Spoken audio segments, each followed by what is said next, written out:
Grace Cowan has been involved with nonprofits in education for many years. Now she wants to bring that experience to the Charleston County School Board, where she wants to represent the students and teachers of District 2.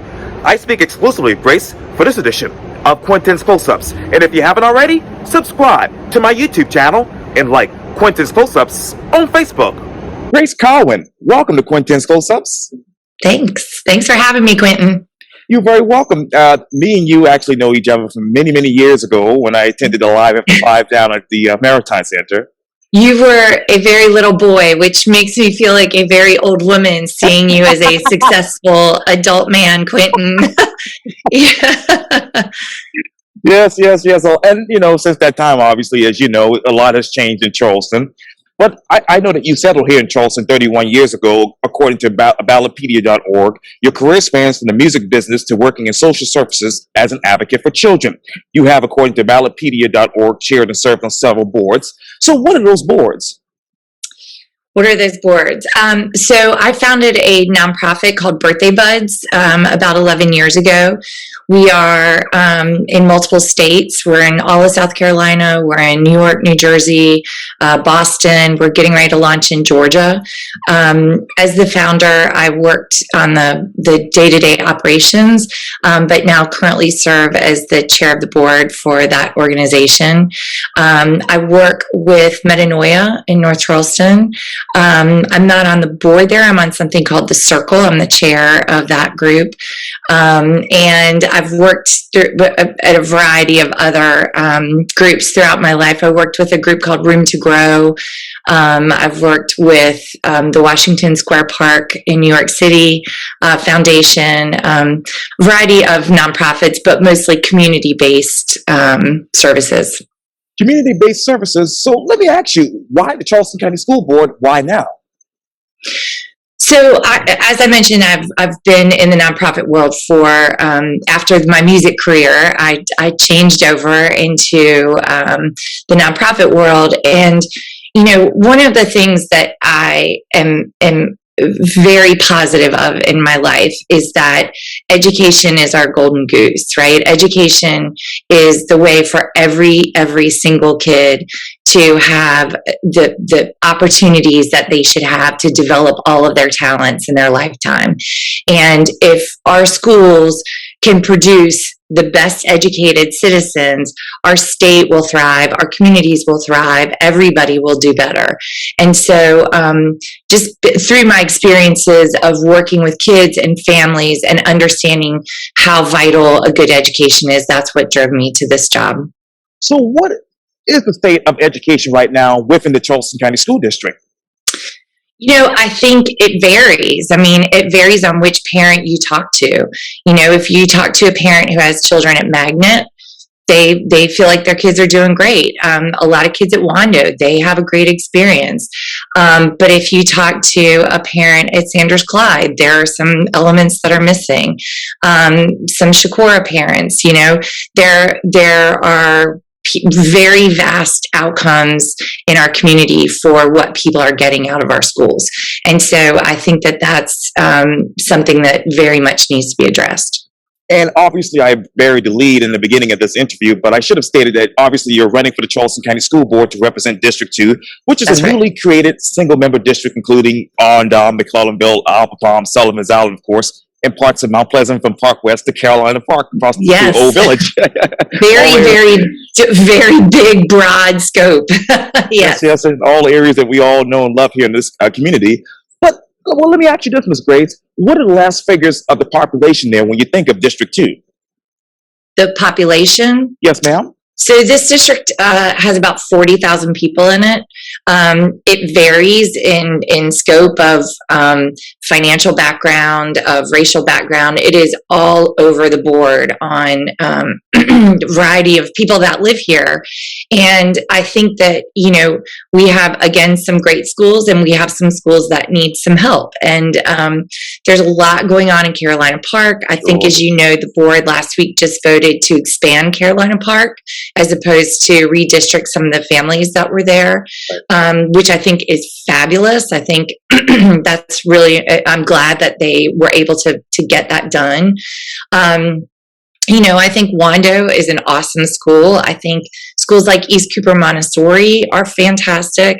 Sullivan's Island, Mount Pleasant Academy, and then you have, Charles Pinckney and the schools kind of in the northern area. I think that I've been meeting and talking to principals. I've been talking to parents and teachers, and really just trying to grab hold of everything that's going on in the district and how we can address some of the issues. Speaking of Carolina Park, Ms. Grace, how many more classrooms should the district provide to prevent rezoning from actually happening there? How many more classrooms? Yes, ma'am. Well, I think you need to look at population growth. You need to look at there are some early education development classes in there, the CD classes. So I think that's a mathematical equation that I'll get to when I get this job, Quintin. Well, okay, let me ask you this. What is the pace of growth right now in your district? Oh gosh, the pace of growth in my district. I don't know the answer to that question. I think that could be something I'll have to get back to you on. No worries. Well, let me ask you this, Ms. Grace. As you know, when we were obviously in the earlier days at Charleston was really nice and quiet and not really well known, and now it's actually grown. So with that growth in your area, how should the Charleston County School District keep up with that growth with smart growth? With smart growth. Yes. So I think every decision about any government decision should be a smart decision, right? We need effective decisions so that they have a substantial and good lasting outcome. As far as the schools, I think that there are some places that I think can advocate for newer schools or adding schools.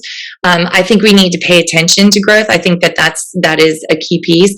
I don't know that the explosion that it feels like has just happened in Charleston with growth, I don't know that that's going to continue at the clip that it's been going. I think we had sort of a growth explosion after COVID, and I don't know from our census data that COVID growth was necessarily completely included, because the census was just done in 2020. Right. But I think that that's a key factor when looking at what we do with schools. I think there are some really great things that we can do, particularly with high schools. I've talked to some of the bigger companies in the state, the Boeings, and they're looking for really good employees here in the state to take over and run sort of the higher end jobs of their company.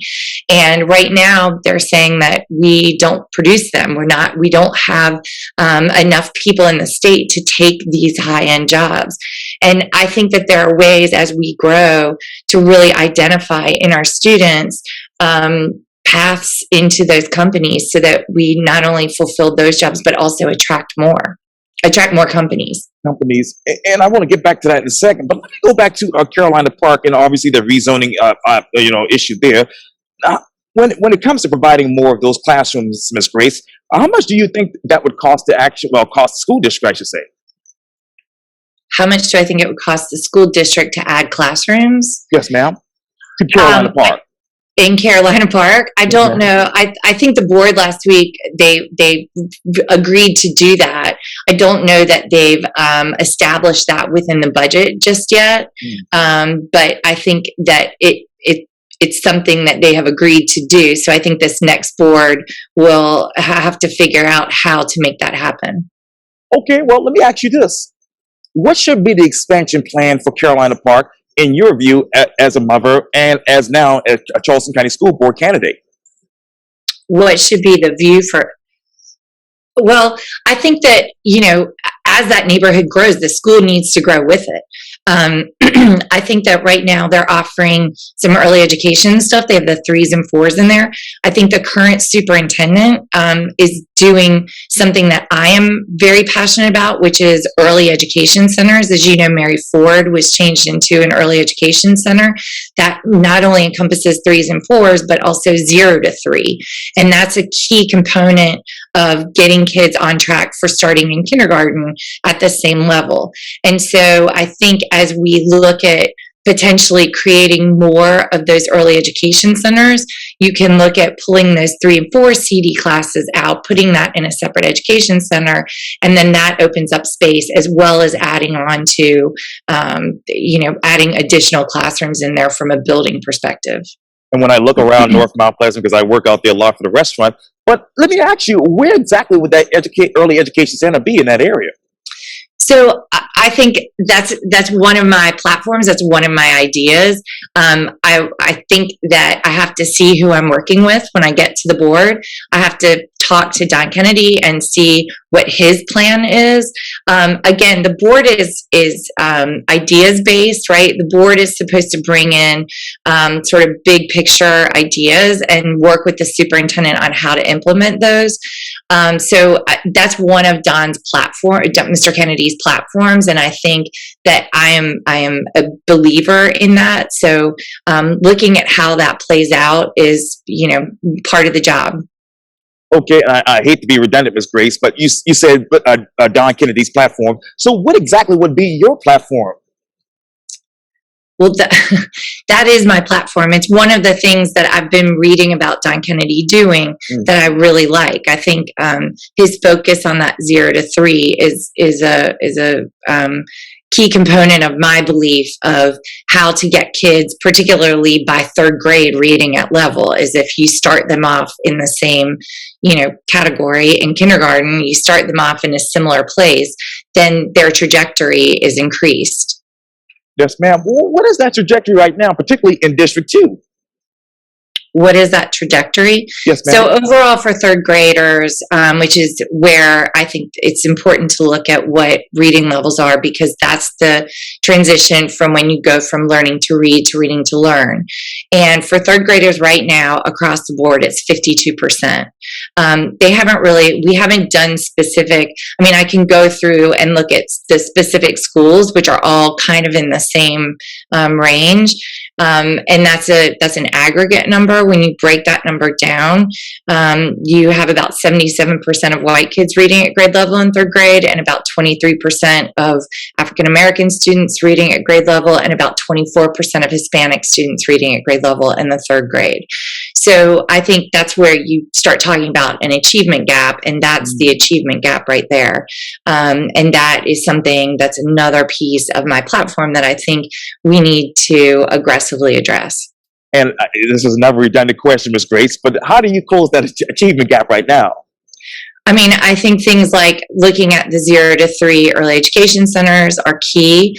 I think there are, a lot of different ideas, but again, as a board member, those are the things that you focus on, and then you bring in the right people that are specialized in those areas. That's why people are talking about potentially looking at a new superintendent, and also, really looking at what Don Kennedy is doing right now.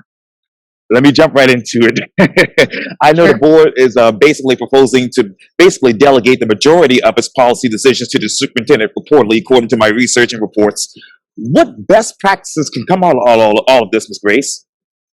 So I think, as you know, myself and several other of the candidates took some classes down at 75 Calhoun on some of the guides and guardrails that the current board is working on to set up for a superintendent.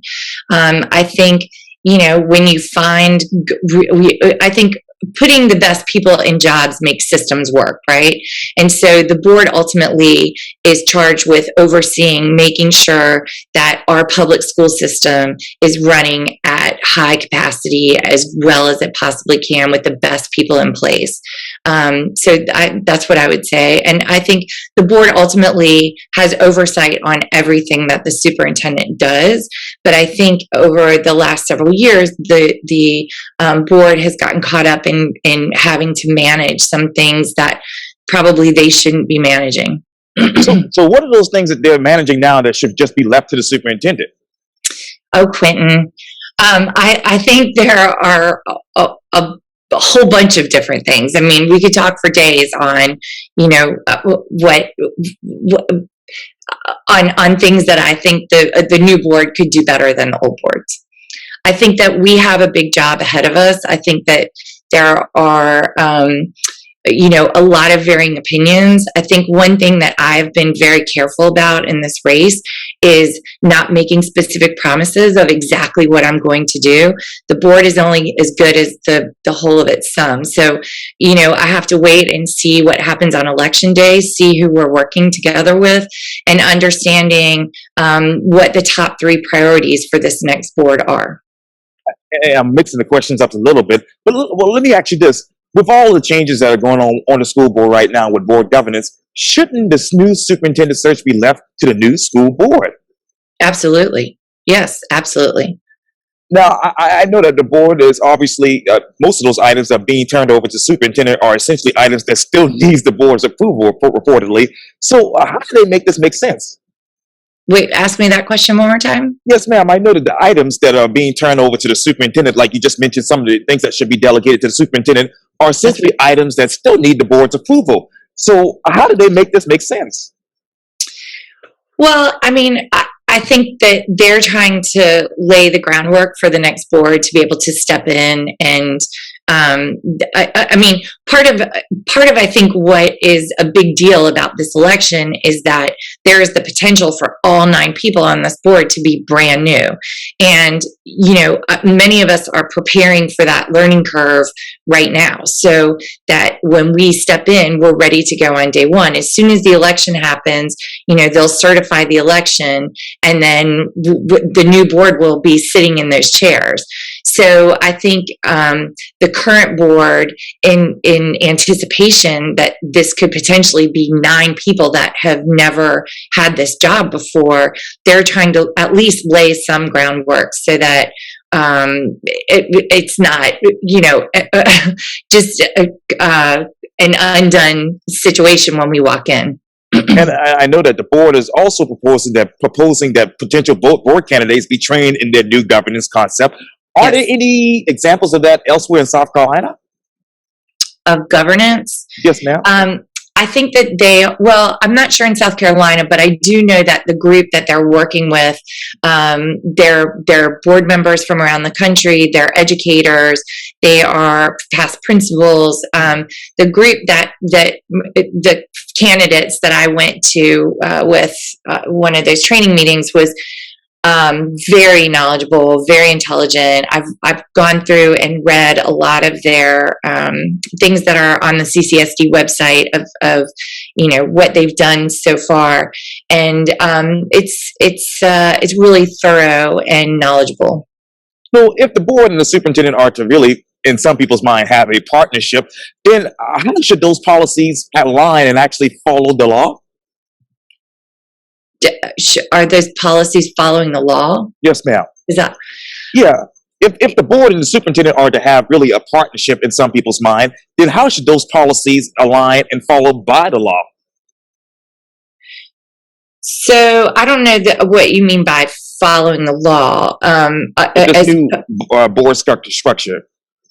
So I think that saying that the partnership is maybe a strong term to use. I mean, the superintendent does need to answer to the school board in everything that he or she does, so I think that's I don't know that I would necessarily use the word partnership. I mean, working in tandem, working together to get to the same goals that the board has set, while also staying within the guardrails that the board has set. I think everything should follow the law. I don't think there's anything that should go outside of legal. Yes, ma'am. And I know you spoke a lot about Don Kennedy in his interview. And of course, some people say that he may actually apply for the permanent superintendent's position. So if he does, come up for a vote on the school board and you're elected and actually are on the board, would you support him becoming the permanent superintendent of the school district? I don't know, Quintin. I mean, right now I'm in the job interview. Right now I'm in a very public job interview. So, so I'm focused on my job, and then we'll see who we start interviewing once we get the new board.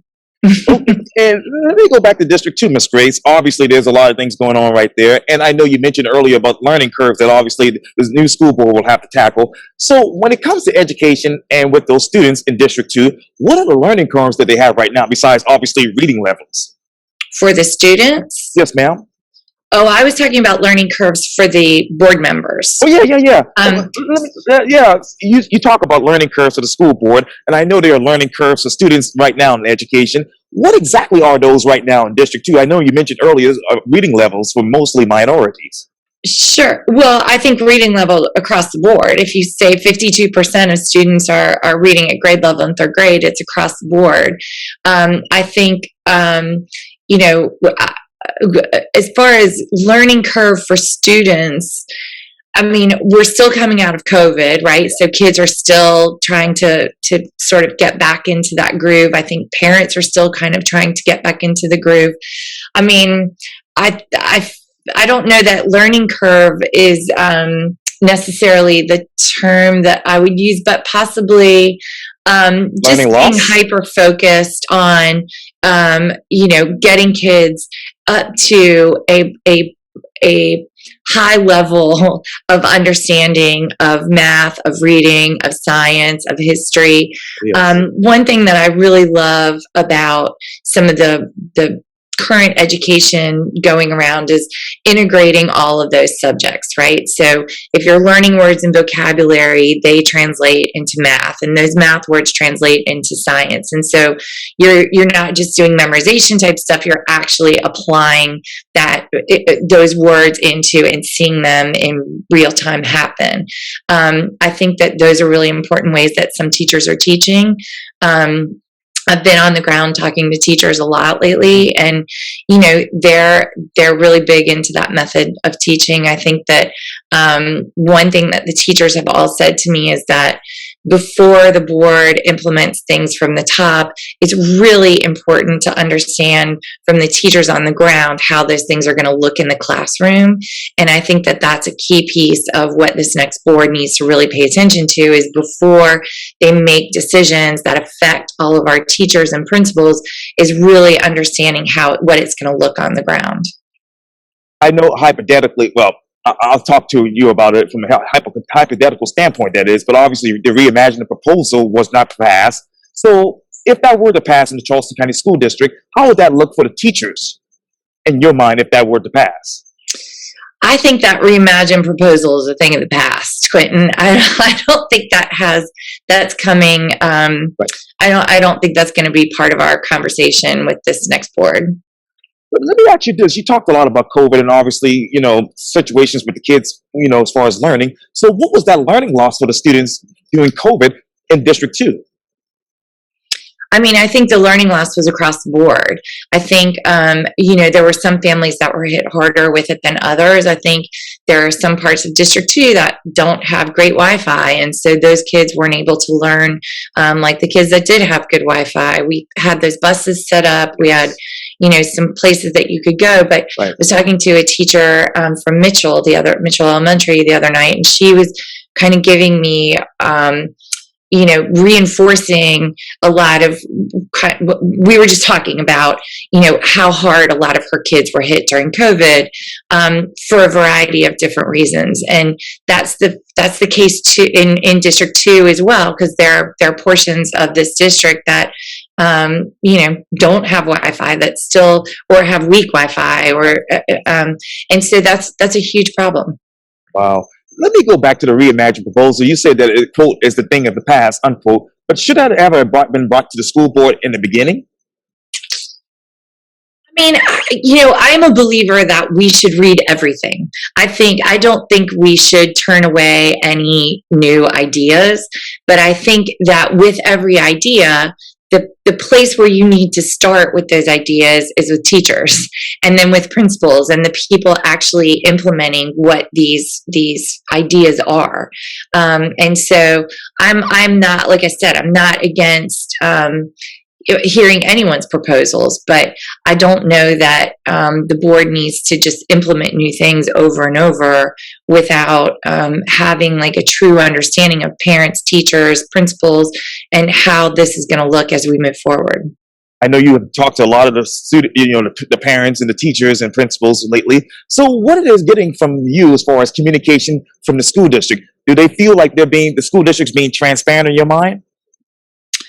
I mean, there's an article in the Post and Courier today about our surveys that we all did, and my answer on that was, I believe in transparency, and I don't understand, just kind of like everyone else, what happened with the Dorito postal weight.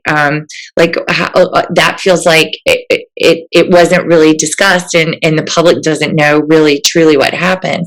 And so my answer to that wasn't an emphatic, yes, we should have every meeting wide open. My answer was, I'd like to understand why they made those choices, and then I can answer that better. I believe in full transparency. I think when you ask people questions, they will tell you exactly how they feel. And that's the type of board member that I will be, is I want to hear everybody's perspective, because I think everyone, as a representative, I'm representing people that may not think exactly like I do, and I can't make decisions just based on my own opinion. I need to know everyone's opinion and apply it equally to my job.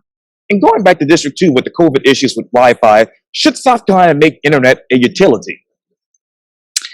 I mean, I'm all for. I feel like Wi-Fi is the one of the most important things we have right now, particularly for children. Yes. So I mean, I don't know that the school board member has an answer to that. I mean, I do think it's imperative that we as a community are able to supply Wi-Fi to all of the kids that are learning in our schools. And going back to your district, District 2, Miss Grace, what is the graduation rate right now for, say, Wando High School? I believe it's in the high 70s. It's either low 80s or high 70s. And how many District 2 students actually graduate on time? How many District 2 students graduate on time? Yes, ma'am. Well, I don't know. I'd have to go back and look at that number. I don't know that off the top of my head. No worries. And obviously, we know the demographics of Wando High School, for instance. But do you know what's the poverty index for that particular school, say from 2021 to 2022? I believe it's in the 20s, like 22 or 23%. Okay. So what percentage of students that is at Wando High School actually score, say, a C or higher on the algebra, biology, or English gateway of course assessments for the end of course, say, for 2021-2022 semester? I would have to look that up. I don't know the answer to that question. No worries. Were there any growths in reading and obviously in the MAP results, MAP results? Yes, there have been growths. There have been increases. Where exactly? They're small, but there have been increases. Where were those exactly, and what schools? I think across the board there were increases. The breakdown, I've read all of the reports from the last, the numbers that were released, but I don't know that they break them down specifically. I don't think I saw in that report the breakdown specifically by school. And I know, obviously, in your district is the new Lucy Beckham High School. What is the average ACT score for, say, an 11th grader at that particular school, Lucy Beckham High School? I wouldn't know that off the top of my head. I don't know the average ACT score. No worries. What is the reading and math proficiency at Carolina Park, for instance? The reading and math proficiency in what grade? Yes, ma'am, at Carolina Park. So for third grade, yes, ma'am, it's about the same statistic that I gave you earlier, which it's in the high 70s for white kids. It's in the mid 20s, low to mid 20s for African American kids, and about the mid 20s also for Hispanic kids. Now, obviously, what should be the Charleston County School District's plan to fix that as far as getting those test scores up? So again, that's the achievement gap, right? That's what we're talking about. And there are a lot of different approaches. Like I said earlier, the 0 to 3 education has shown a lot of promise and data on if you can sort of target that age group. That's very helpful in getting kids to kindergarten, and then that changes trajectory of reading skills and math skills by third grade, which is when you really want those skills to be at grade level. I memean, I think their teachers have told me there are like smaller, learning circle type things. There are a lot of, there's a huge variety of information of how to address that. There's a really fascinating study that was done by McKinsey that said if nationally we could address that achievement gap, because nationally there is an achievement gap as well. And if we could address that achievement gap, our GDP as a country would increase by like 2.3%, which is astronomical, because by doing that, you increase the tax base, you lessen pressure on social services. It really has like a domino effect of bettering society. And I think that, this next board is going to need to be hyper focused on that achievement gap. So let me ask you this. What is the current tax base in your district? The current tax base, that I don't know the answer to. No worries. Quintin, what kind of questions are you asking me? What do you got there? Yeah, I have asked everybody this, but let me ask you, how much does the Charleston County School District actually spend on standardized tests? So the school district's budget is just under $1 billion. The specific line item for standardized tests, I don't know. That is a state requirement that comes down, as a directive for those tests. It's my opinion is that we need to address testing. I know the state requires it, but I think that there is a better way, there's a more broad way to understand student retention, to understand how students are doing behaviorally, that is bigger than just what vocabulary words they knew on a Tuesday in February. So what is the student retention rate right now in District 2? The student retention rate? Yes, ma'am. I don't know the answer to that question. No worries. But then, obviously, as you mentioned earlier, you talked to a lot of teachers in your district. So what is the current teacher retention rate in District 2? So that is a problem, and that is a problem all over the county. I believe the retention rate, I don't know that we have numbers for that right now, but the retention rate is a real issue. I do know that typically, I believe we add about 500 to 700 teachers per year, and we're having a hard time doing that. And we're also losing teachers at a higher clip than we have in the past. As I've talked to teachers, District 2 has a little bit of a different, they're not losing teachers as much as in some of the other districts, but they are still losing teachers. And how much does the school district actually spend per pupil? That is a very interesting number. So I think the baseline that's set is $2,500, and then it gets weighted based on that. So it can be anywhere from like $3,300 to $22,000, depending on the needs of each individual student and how it's weighted. But those numbers are set, I'm sure, as you know, based out of Columbia, and those are set. They have a formula that they put together for that. Coalition for Kids. Obviously, they endorsed you a couple of weeks ago. When did you accept their endorsement? Why did I accept their endorsement? When did you accept their endorsement? Before they announced their endorsement of you? I filled out the form and wrote my answers in their form, like I did with the other endorsement requests. Did you seek their endorsement? I did, yeah. I mean, I sought out endorsements from several different groups, including the Post and Courier. Okay. I did not seek out partisan endorsements. I tried to stay outside. This is a nonpartisan race, and I tried to stay outside of getting into the political world. But yeah, I did. I filled out, I want to say probably 10 or 12 different surveys for endorsements. Wow. So when exactly did you meet with the Coalition for Kids besides filling out the survey? When did I meet with the Coalition for Kids? It was right around when I filled out the survey. I had a one-on-one. Yeah. And when did you know that they were going to actually pay for your advertisement? Obviously, the flyers and things that we see around town here. So I had no idea well, I don't know what they're doing. I do know many friends have been like, what in the world is this with my picture on it?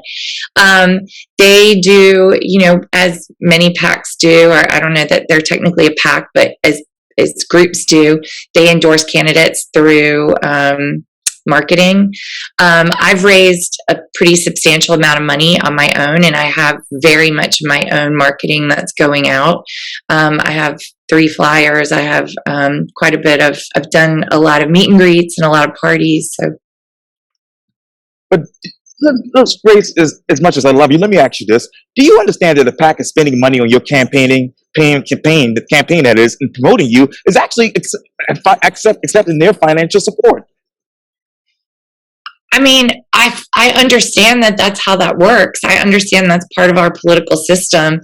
It's not something, I mean, in hindsight, would I have, people have very, very strong feelings about the coalition. And I feel like by accepting an endorsement, it in no way means, and is almost, it almost makes me laugh a little bit in that by accepting an endorsement, that means I'm somehow under their thumb. That could not be farther from the truth. I am very much my own person, very much my own independent thinker, and I will listen to what they have to say, but it doesn't mean that I'm on board with all of the things that they like. So I saw the reports that you said, hey, I'm an independent thinker and I have my own independent campaign. Absolutely. So if that's the case, why seek their endorsement? I mean, Quintin, it's just like I sought the endorsement for Cajun. I sought the endorsement for Charleston Rise. I did, I did Charleston City Paper. Like, I went after everybody. I mean, because I feel like all of those voices have a place at the table.